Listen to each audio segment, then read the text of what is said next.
Hey everyone, and welcome to this explainer. Today, we are going to unpack a seriously fascinating source text. We're diving into an Arabic translation of Rabbi Yoel Schwartz's thought-provoking book, Light to the Nations. This text takes us on this massive, sweeping journey through theology, philosophy, and, believe it or not, even astrophysics. And it does all of this to explore a concept that the author argues is the ultimate, universal moral foundation for all of humanity. It's a dense, deeply layered book, but we're going to break down its core arguments so they're crystal clear. So, I want to kick things off by posing a big question directly to you, because it's the exact premise this whole explainer is built on. Is there a universal moral code meant for everyone? Well, according to the text we're analyzing today, the answer is a resounding yes. The book impartially lays out the case that a specific divine ethical blueprint exists. And we're not just talking about one particular faith or one specific group of people here, we're talking about absolutely every person on Earth. All right, here's our roadmap for today. We'll be covering 1. A universal spiritual hunger. 2. Evidence in the cosmos. 3. The 7 laws of Noah. 4. Witnesses to the Creator. And 5. A blueprint for harmony. Let's jump into Section 1, a universal spiritual hunger. You know, Schwartz's book doesn't actually start off in ancient history like you might expect. It kicks off by addressing a very modern crisis of meaning. The author argues that advanced technology and all our modern conveniences have completely failed to satisfy our deepest inner needs. And the text leans heavily into psychology to make this point, actually citing the renowned psychiatrist Dr. Carl Jung. The book uses Jung's observation to show that material wealth and endless modern entertainment just leave the human soul completely starved. Why? Because, as the text argues, humanity has this inherent burning desire for a connection to its spiritual roots. The idea is that the soul comes from a higher place, so just throwing material things at it simply won't feed it. And the text points to our everyday human psychology as undeniable proof of this. It's like a built-in spiritual compass. Think about how children have this innate, natural desire to do good. The book even brings in the pioneering criminologist Cesare Lombroso, pointing out that crazy psychological phenomenon where a criminal has this subconscious, almost magnetic urge to return to the scene of the crime, or to confess, just out of sheer remorse. The author frames this agonizing guilt not as a flaw, but as actual evidence of an internal, inescapable drive toward a higher moral order. Moving right along to Section 2, Evidence in the Cosmos.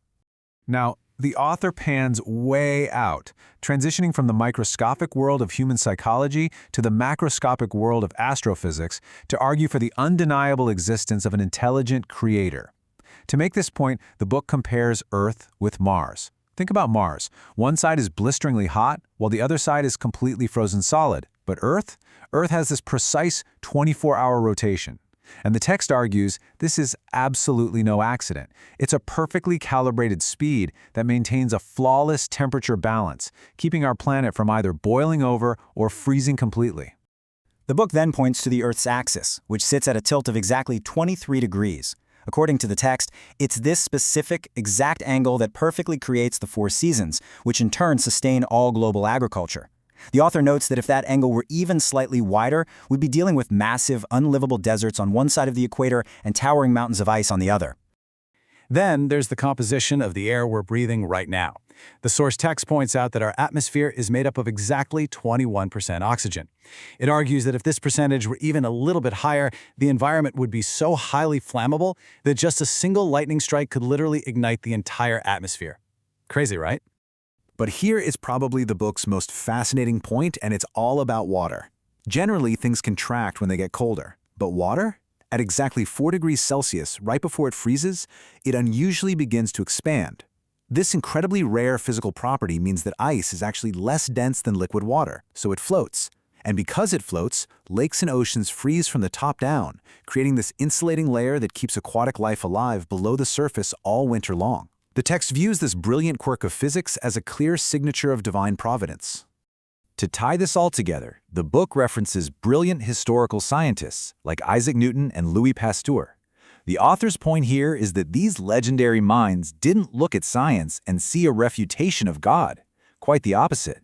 They looked at this precise, mind-boggling calibration of nature and saw it as logical, undeniable proof of a highly intelligent creator. All right, let's get into Section 3, the 7 laws of Noah. So, having laid out the text's argument for a creator, we're going to zoom back in from the cosmos. The book basically asks, if there is a creator, What exactly is the behavioral expectation for the humanity he made? And that brings us to the absolute core concept of this explainer. It is so crucial to understand that the text presents the 7 laws of Noah not as some exclusive club or a set of rules for one specific religion. It presents them as an eternal, universal ethical baseline. Because all of humanity is said to descend from Noah after the flood, the book argues that this is the fundamental, shared blueprint for every single human being to achieve harmony. So, what are they? The text lays them out clearly. First, the prohibition of idolatry, ensuring worship is directed only to the Creator. Next, the prohibition of blasphemy, maintaining respect for the divine. Then we have the prohibitions of theft and murder, which are there to protect human life and property. The prohibition of sexual immorality, designed to guard family and societal structure. The prohibition of eating flesh taken from a live animal, which instills a really fundamental compassion for living creatures. And lastly, the active command to establish courts of justice, to ensure these laws are actually upheld. The book argues that these 7 specific laws form the ultimate, non-negotiable foundation for morality across all cultures. That brings us to Section 4, Witnesses to the Creator. Now, a totally logical question pops up from the text.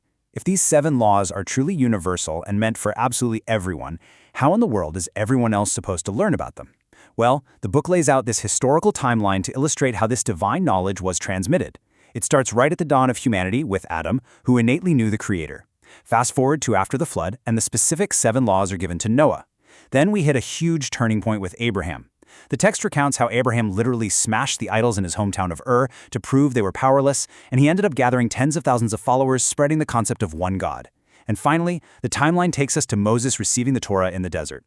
Let's zoom in on Abraham for just a second. The text brings in the great philosopher Maimonides, who states that at age 40, Abraham came to know his Creator. And what's really fascinating here is that according to the book, Abraham didn't just have some sudden mystical vision. He figured it out using pure, logical, rational thought. He looked up at the stars and planets, realized they couldn't possibly be moving themselves, deduced there had to be a prime mover, and then took on the massive, monumental duty of teaching this truth to the rest of the world. And this timeline leads directly into a vital theological distinction that Schwartz makes in the book. It outlines 2 distinct but totally complementary roles. On one hand, you have the Jewish people, who are bound to the vast, intricate obligations and commandments of the Torah.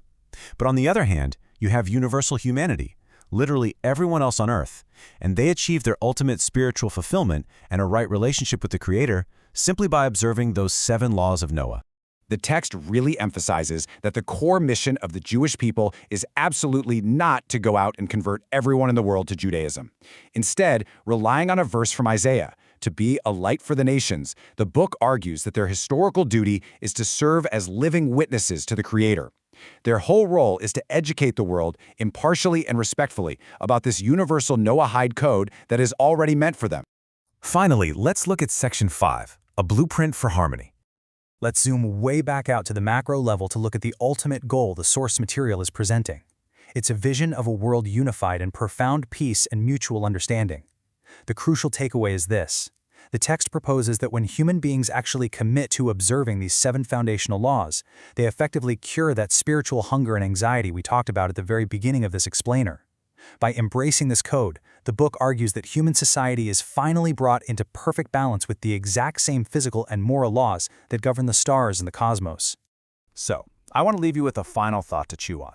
We've explored the book's assertion that the 7 laws of Noah aren't just some relic of ancient history, but a precise, universal mechanism designed to guide human behavior today.